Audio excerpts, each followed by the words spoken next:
One.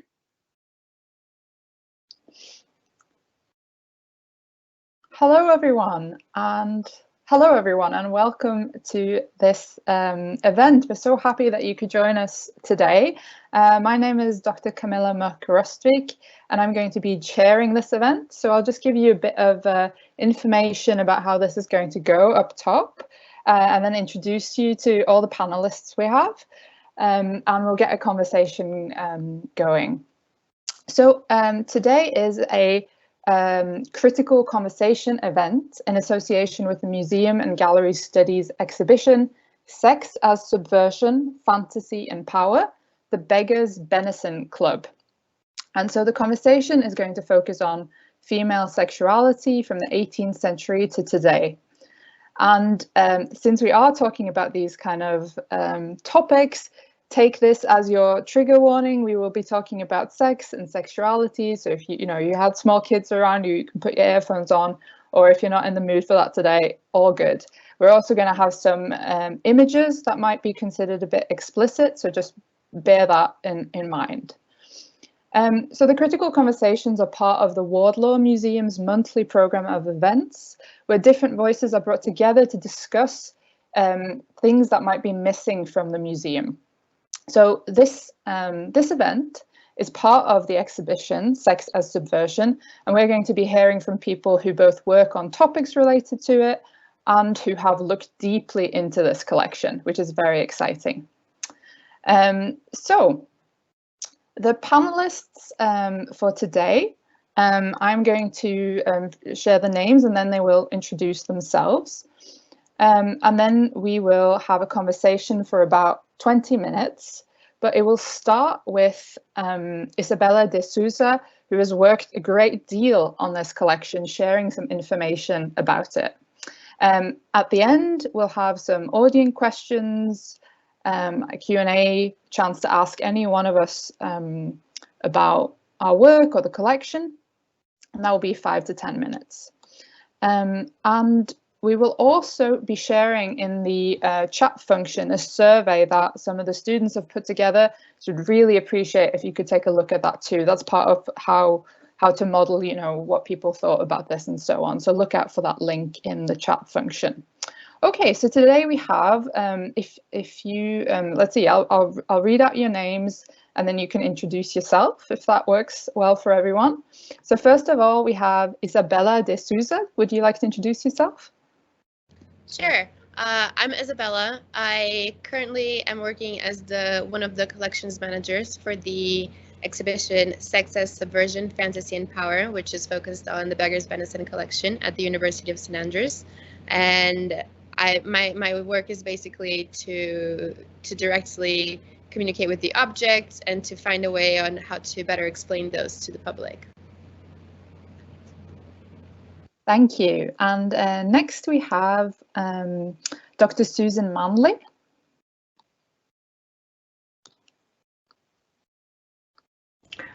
Hello, I'm Susan Manley from the School of English. I work on two female writers, Mary Wollstonecraft and Maria Edgeworth, who were hugely interested in these issues to do with gender, biological sex and identity. And Wollstonecraft, for instance, was really interested in looking at the male gaze, at the ways in which women were objectified and regarded primarily as bodies. And so she writes about that in her pioneering proto-feminist work, Vindication of the Rights of Woman in 1792. But it's not her last word on the subject. So just before she died, she was working on a novel called Maria or the Wrongs of Woman, in which she is really thinking about romantic fantasies, female autonomy, whether it's possible to bring together female desire and independence. And then the other writer I work on, Maria Edgeworth, was also hugely interested in all of these ideas. And she writes, for instance, a novel called Belinda in 1801, in which there's a prominent female character who dresses as a man. The romantic hero nearly wins a bet to pass himself off as a woman. and the main character, Belinda, is trying to kind of find a way in a very male-dominated society in which women's bodies are currency, to maintain independence while falling in love and trying to find a man who is compatible with her and with her desire to be regarded as a rational being. So both of these writers are really, really interested in these ideas about identity, female sexuality, and the difficulty of making a way in a male-dominated society. So I think there's a kind of connection there with what we're going to be looking at today. Thank you so much, Susan. And next we have Emma Walsh. Hi everyone, my name is Emma. I am the current Director of Wellbeing Sabbatical Officer at the Student Association. So if you're a student, I am the lead representative for you on all areas regarding health. So that's mental health, physical health, and also sexual health. So through my job, I do a lot of work with sex and sexuality, safe sex, consent topics, things around that, which kind of loops me into this atmosphere. In a more personal sense, I'm also an English and art history graduate of the university, so I do just have a more personal investment in just the interest in this topic as well.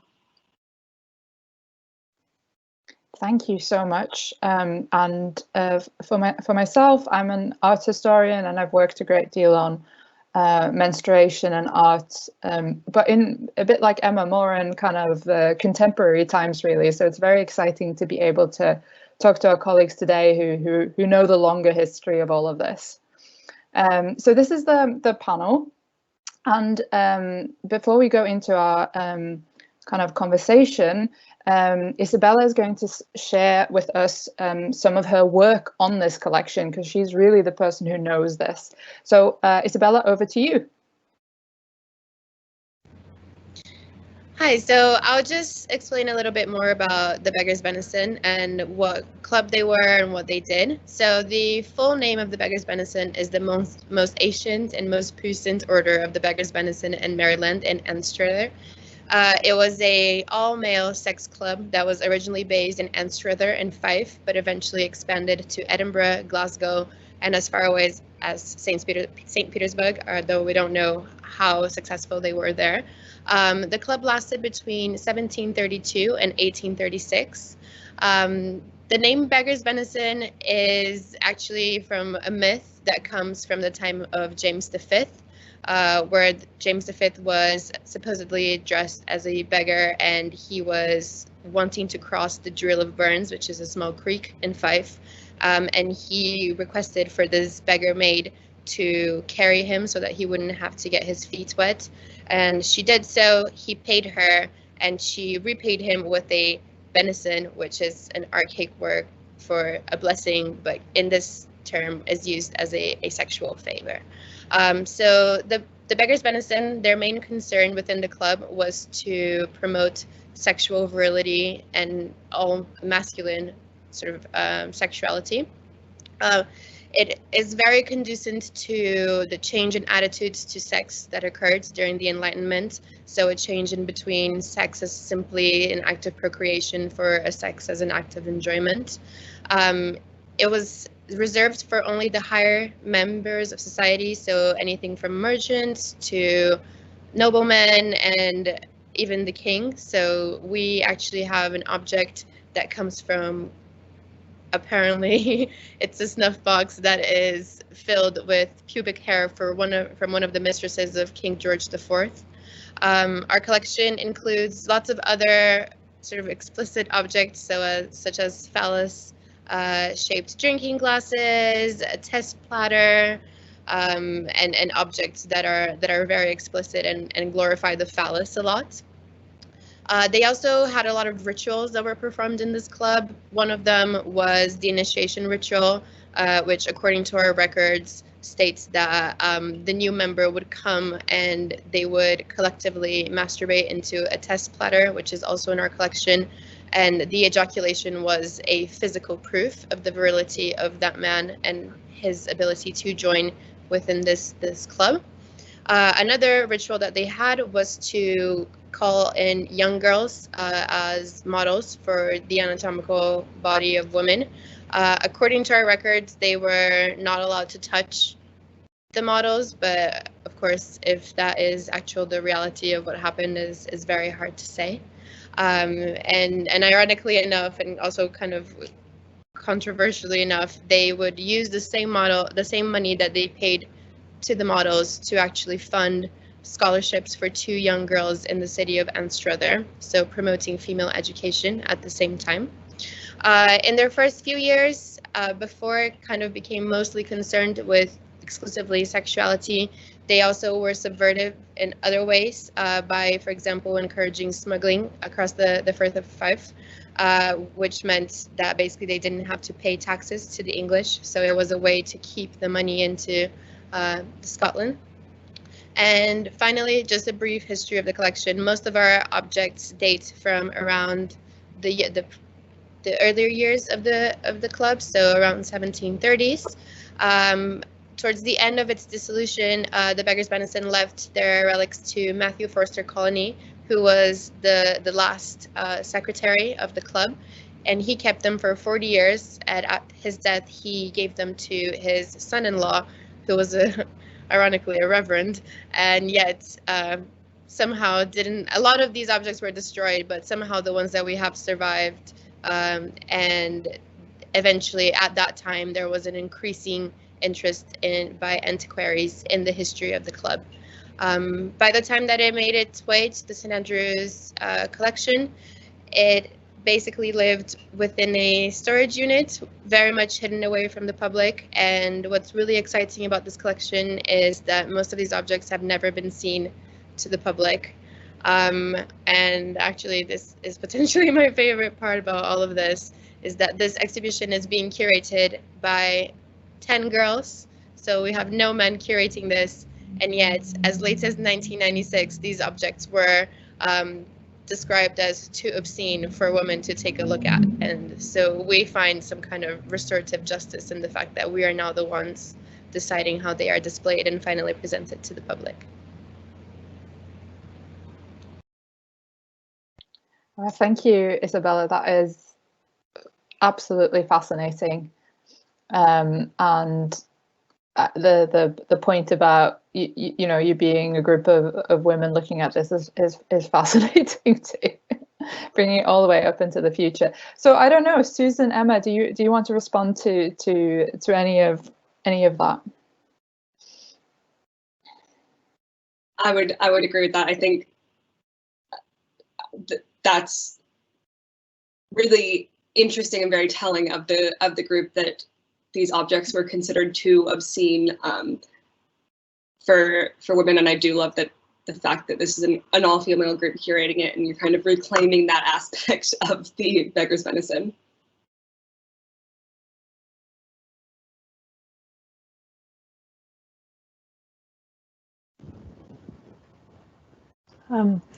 Yes, I think I'm just quite interested in the idea of the club as, in many ways, a sort of, you know, seen by its own members as something that, you know, is perfectly okay, and sort of, I think Vic Gatrell writes about the club and the clubs like it as kind of driven by these sort of Enlightenment ideas, publicly polite, convinced that their practices were sanctioned by reason and nature. And I'm very interested in that kind of idea that that sex within this kind of all-male kind of setting was seen as something which had a sort of philosophical justifications, that there was a kind of dressing up of, you know, what they were doing in terms of ideas. And it's those ideas, of course, that writers like Wollstonecraft and Edgeworth are really interested in kind of engaging with critically. And really redefining reason and nature.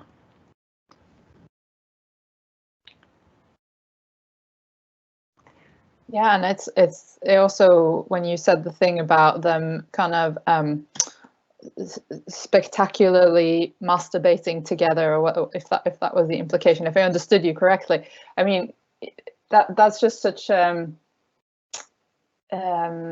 you know, it is interesting that that is in the archive and that you're able to kind of find evidence of that. Like, it's not a surprise, but like people would try to maybe keep that secret. It's not part of the polite society that Susan asserts to. And then if you compare it, you know, like, is there a kind of you know, cis female equivalent with, you know, I can't think of any women getting together and menstruating until maybe the 70s. So also they were ahead of their time in a weird way.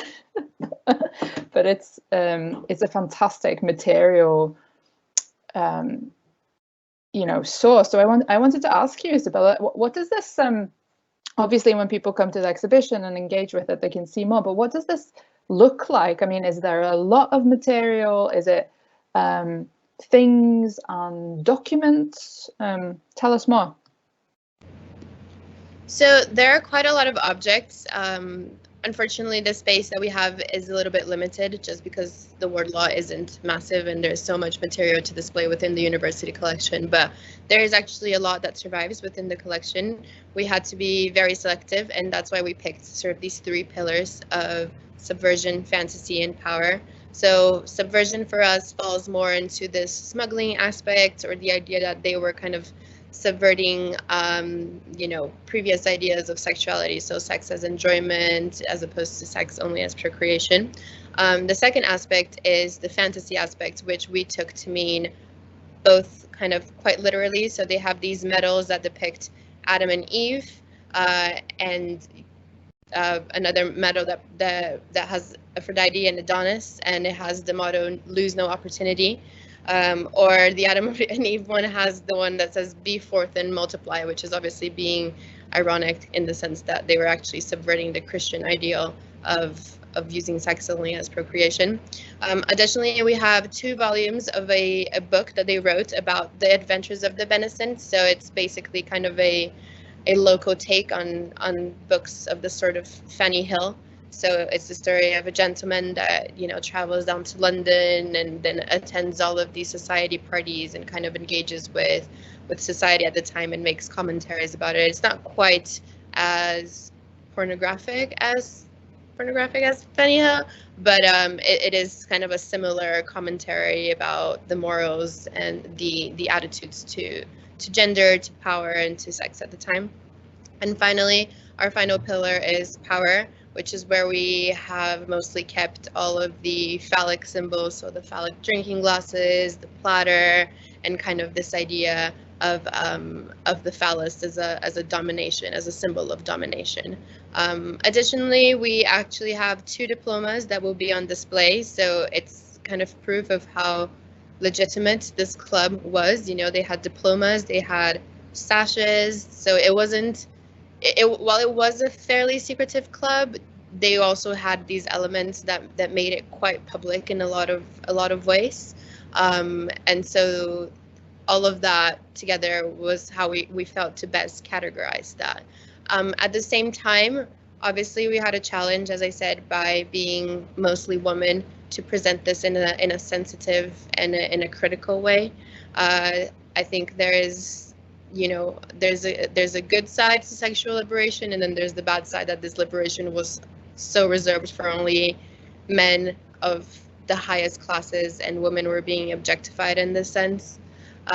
So, for example, I think we might be speaking about it later, but there is a brass plaque that has a vulva depicted, and it says, you know, Pandora's box for the bold, for the courageous bold. And underneath it says "Open Sesame," you know, so it completely sort of ignores the female agency in their own bodies and pretends like, you know, you say a couple of words and there you go. That's just what happens, sort of the Pandora's box opens. So for us, displaying these objects in a way that is also conducive to how we all feel about the importance of consent, the importance of feminism, and the importance of respecting women, especially amongst our team, has definitely been a challenge. And I hope that when the exhibition opens, that people are able to see that we've managed to connect those 2 threads in a way that makes sense together.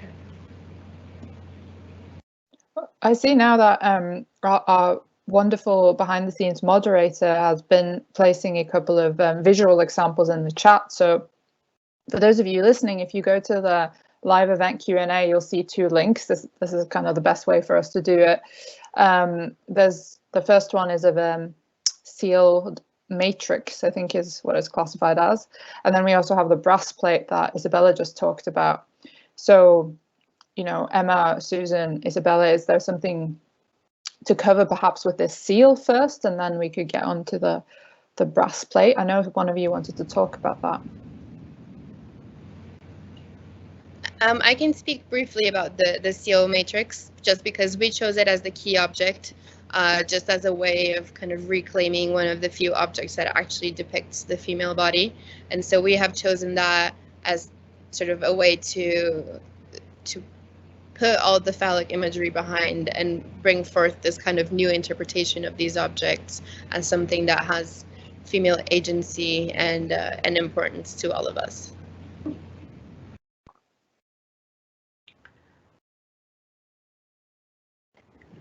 Yeah, I think I'm really interested in that seal matrix and the inscription on it, which is as you'll see if you look at the object, it depicts a vulva, and around it there is this motto, sight improves delight.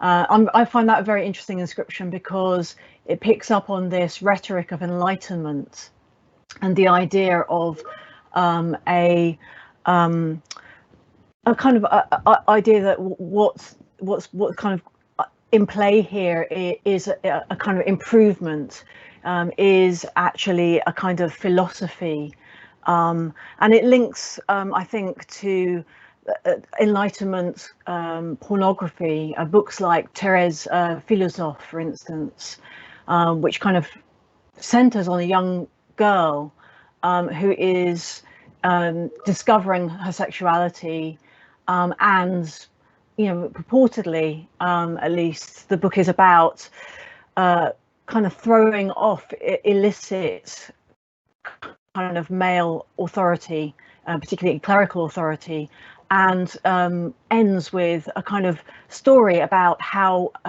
a woman can enjoy sex without fear of pregnancy.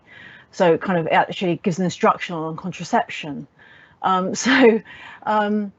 This idea of a kind of enlightenment kind of discourse which might set you free, it depends on who you are, of course, and the seal seems to be the delight that's being spoken of there does seem to be very much to do with the male viewer.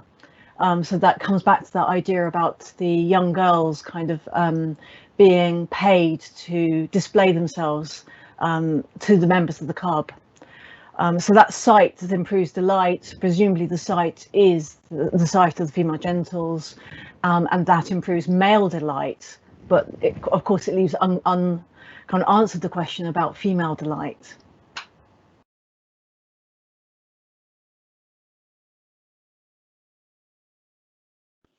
I think to me, when they put that on their seal without having this sort of free and open consent from the women who they're working with, and as Susan was saying, kind of the rest of the project focuses mostly on male pleasure rather than female pleasure. It feels very performative. Might not be the correct word that I'm looking for, but it's you know, just trying to be like, oh, hey, look, like, we're so progressive, we're using this is amazing, when really, yeah, it's that subversion of feminist ideals and just using kind of the female body as an attention grabber almost.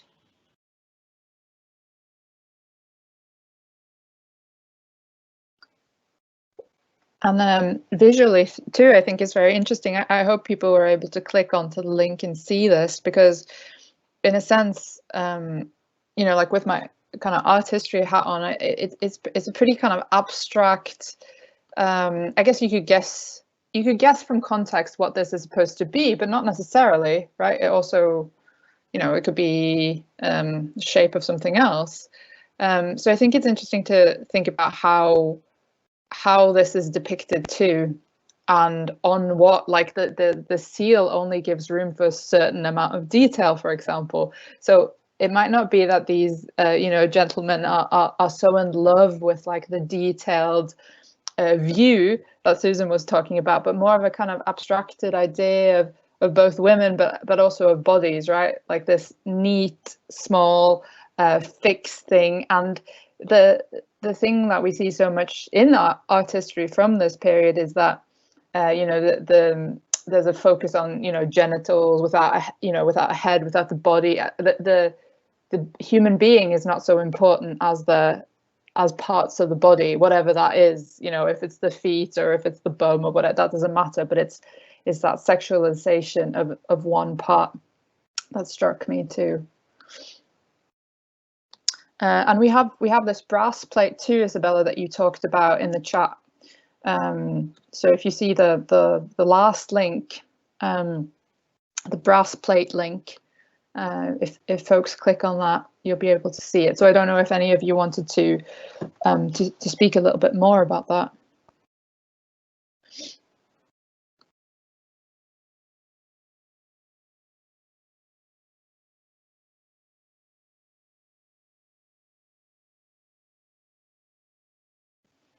I mean, I just have so many questions. I mean, where was this? Did you walk on it? Oh. No, it was on the lid of a box of a. Okay. So we think it kept some of the relics somewhere, but the box hasn't survived. But the brass plaque did, which is again funny, because there's this kind of open Pandora's box, but Pandora was such a sort of an erotic figure in the 18th century, and so it again they're full of kind of these connotations. And it's unfortunate because almost every single time that women are mentioned, it is in this kind of sexualized way. And what we have been trying to do as a team is to give some sort of agency, even if it is being sexualized, to give back the agency to these women that have been sexualized. So it's the same with the seal matrix.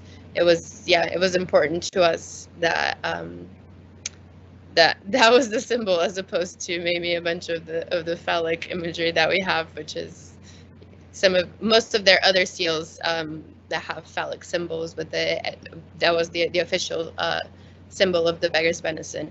And so we have just been trying the most to kind of give back some of the agency to the female body and present it in a way that, after everything that has happened sort of in the past 10 years specifically, with the Me Too movement and being able to reinforce the importance of, sex is great, but consent is the only thing that really matters there, as opposed to this club which clearly just celebrates sex without really considering their partner's opinion in that. So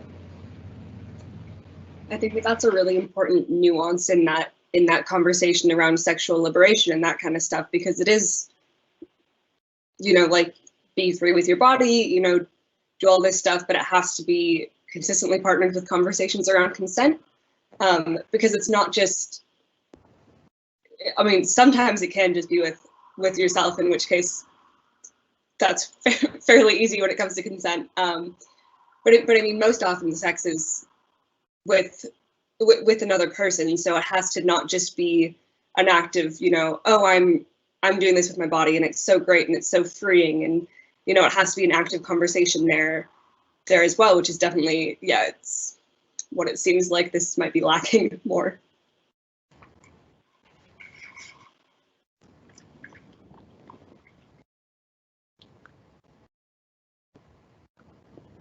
Maybe I could bring Wollstonecraft in here and just say a little bit about the way in which she writes about the objectification of women.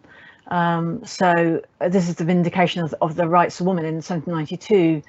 And she's really kind of exercised by the ways in which women are thought of primarily as bodies or parts of bodies. So really sort of very much kind of subjected to this kind of kind of, I don't don't want to use kind of such a violent kind of term as cutting up, but sort of the idea of kind of only parts of their identities being real to men, and that kind of really standing in the way of women enjoying any kind of wider existence in terms of having a kind of professional life, being regarded as a thinker, really being regarded as a human being, actually. So one of the things that Wollstonecraft talks about a lot in the Vindication of the Rights of Women is the ways in which women aren't really seen as fully human, in that they aren't seen as having a body, a mind, a soul, you know, other parts. It's all to do with the body. So Wollstonecraft says that, you know, in the culture, it seems as if women are beings only designed by sweet, attractive grace and docile, blind obedience to gratify the senses of man. And then a bit further on, she talks about women being, as she puts it, degraded by being made subservient to love or lust. So women sort of in the culture of the late 18th century, Wollstonecraft is arguing, are really sort of regarded simply as these kinds of sources of pleasure, sources of male pleasure, rather than as being able to enjoy pleasures of their own. And I think that kind of, you know, there's a kind of ambivalence to those images of the vulva that are used in the brass plate we've been talking about, and in the seal matrix, in that, you know, one can look at it. It's a very sort of simplified kind of depiction of female genitals, and you can sort of see it, I think, ambivalently, as radiating light. There are these lines around the kind of depiction of the vulva. You could take them as rather like the sorts of lines you might see in a depiction of a sacred object, that this is an object of power, that it seems to generate a kind of sense of its powerful, you know, capacity to bring some source of illumination into the world. And another kind of level, the lines around the vulva are clearly pubic hair. So there's quite a lot of kind of depictions of pubic hair in the objects associated with the beggar's benison.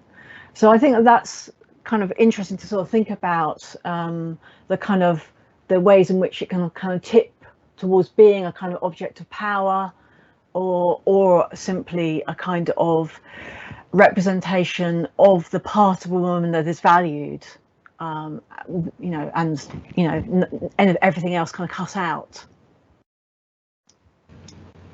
It's fascinating that you would say that, Dr. Manley, about the objectification of body parts of women and kind of the ambivalence of it all, because actually the young girls that they brought in to model had their faces veiled. And so as a team, we often discuss this, is this for a matter of privacy, or so that the girls wouldn't be potentially ruined, or is it really just a way of further objectifying them so that, you know, you don't really see them as human beings anymore, and simply as like the female body and kind of the vessels for pleasure that they speak so much about. So I think that is, yeah, very fascinating that you would say that, actually. Yes, this whole kind of question about whether women were visible or not is a very sort of live question in the late 18th century.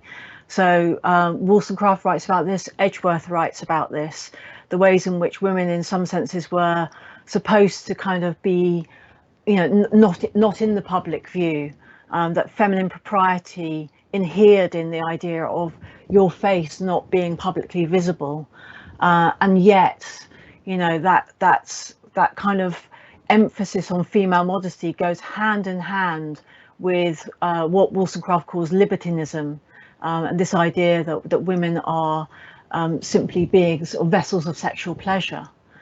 So they're really sort of, you know, flip sides of the same kind of cultural phenomenon. We actually have a question for everyone, so I'll read that out. But for anyone listening, we have some time for questions, and you can, I'll ask again in a bit, but you can also just write it in the chat if you prefer us to read it out that way. So feel free to do that anytime from here on out. So the question we have is about how, and this goes to everyone, how attitudes have changed, do we think, from the beggars Benison time to today? And then again, the person is saying, thinking of Me Too, and what can we learn from the beggar Benison that apply to the modern day? Really interesting questions. So let's have a go. Well, I think at its most basic, it's the fact that these are incredibly powerful men taking advantage of women who are not so powerful. That is, you know, a line that clearly we haven't really learned much from. The same as seeing a woman simply as a vessel for your pleasure, as opposed to someone who is engaged in contact with you as a fellow human being, who should be able to consent, who should be able to speak, who should be able to make decisions about what is happening. About what have we learned? I'm not sure I have a clear answer to that, other than I'd have to say not very much, unfortunately. I hope that in the next few years we can have a greater shift in attitudes towards all of that, and to protect people who are at a disadvantage from people who are at a power position over them. Yeah, I really think you hit the nail on the head there, Isabella, with just talking about the attitudes that there were, and the areas that haven't changed, because to an extent, not even to an extent, like this sort of behavior still absolutely exists 100%. The objectification of women, the view of women's bodies is just kind of being there. Yeah, the detachment of the female body from really everything else that makes a person who they are, rather than just like the body that they're living in. I think what can be learned from it is just, well, also the fact that I think something important to know when you're kind of looking at these things is just the fact that even though times are different and that conversations are different, and that this is less of a taboo topic than it was when the Beggars Benison first started, is that it is still something. This isn't something in the past, it is still something that's ongoing. I mean, there's a reason that this conversation is going on, and I think that you guys have done such good work with putting this forward, these conversations and this information alongside the exhibit. So I do think that, yeah, that's so important, just to know that it is still an ongoing issue, just in different forms. Yeah, sorry.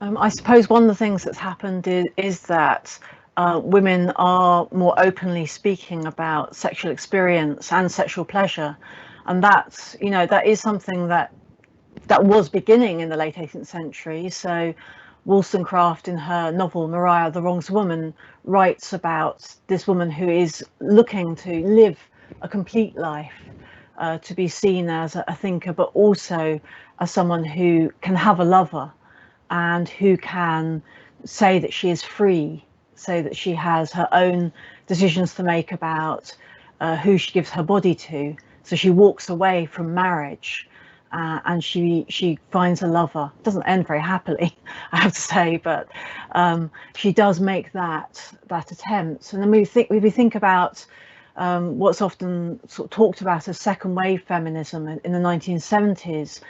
One of the big elements of that was women kind of approaching their bodies in a different way.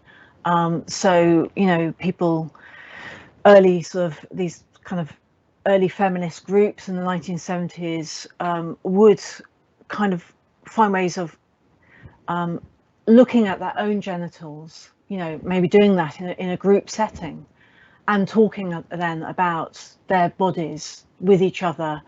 I think we can make a connection between that and, for instance, the vagina monologues, and this kind of much more openness, much more open, kind of much more lively and outspoken debate about women's experience of their own bodies, good and bad. So I think things are changing, you know, continuing to develop. But yes, I would agree that in terms of progress, you know, and learning, there's still an awful long way to go, clearly. And we have another question too, but if I can just add, you know, in terms of what's the same, a lot of this maybe today would be talked about as at its worst, like, you know, lad culture, you know, so the terminology changes, but the basic power hierarchy is the same, and also that leaves some room for, you know, the gender binaries don't have to be so strong all the time, but it's that power thing. People in powerful positions, because you talked about class a lot too. It's not just about gender. And then the thing I think we can maybe learn is that this was, you know, Anstruther, like it's not just the cities. You know, there are histories of sexuality in small towns too, and it's important, you know, from a scholarly perspective to think about that. And history isn't just written from massive centres of you know, castles or whatnot, but they're also written in these ways. But this is a great example of seeing how difficult it is to tell those stories, actually, because they get locked away in boxes and underfunded, you know, collections. But anyways, and the other thing that struck me is that maybe there is improvement, is that this all seems so very heterosexual, and I think, you know, maybe we can say that there's been an improvement in thinking in these ways. So the question was, if the exhibition acknowledges or grapples with a wider spectrum of gender identities. So if you want to, do you want to answer that one, Isabella? Yes, definitely. So yeah, we have tried our best to acknowledge the spectrum of gender identities, and especially the fact that sexual violence, you know, affects different groups very much differently. And so that is not to say that only women are, you know, cis women are victims of sexual violence. You know, people who identify as women, people who identify as male, men. Sexual violence and sexual assaults can happen to all spectrums.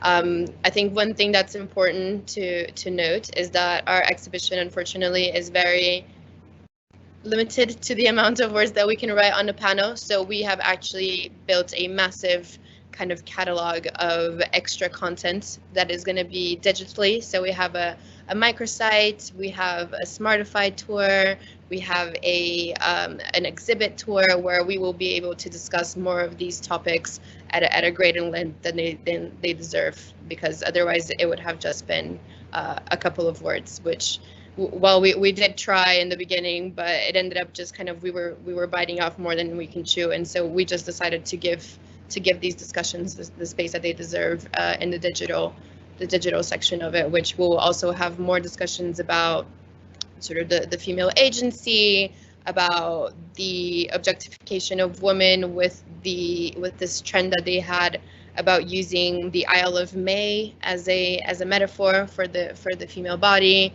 So there is a whole wealth of material that is brought from a lot of these questions, because we have known that this exhibition raises so many questions that are so important today, that we knew that we couldn't do it in simply a label. So it's important to us to know that that all of these will be very integrated in the physical display as well. It will be full of QR codes where people will be able to explore blog posts, which we have written in conjunction with our advocacy panel, which include the Got Consent Society, the Feminist Society, members of the student community, members of staff. So we have tried to kind of explain more of these nuances of it all in our digital setting of it. Thank you, Isabel. It sounds to me like this is, you know, it's the tip of the iceberg, and this collection could be read in so many different ways. You know, traditional historical gender binaries and more, what should we say, progressive modes. It's absolutely, you know, very exciting to think about the scholarship that will come from this, and all the work you've done has started that conversation.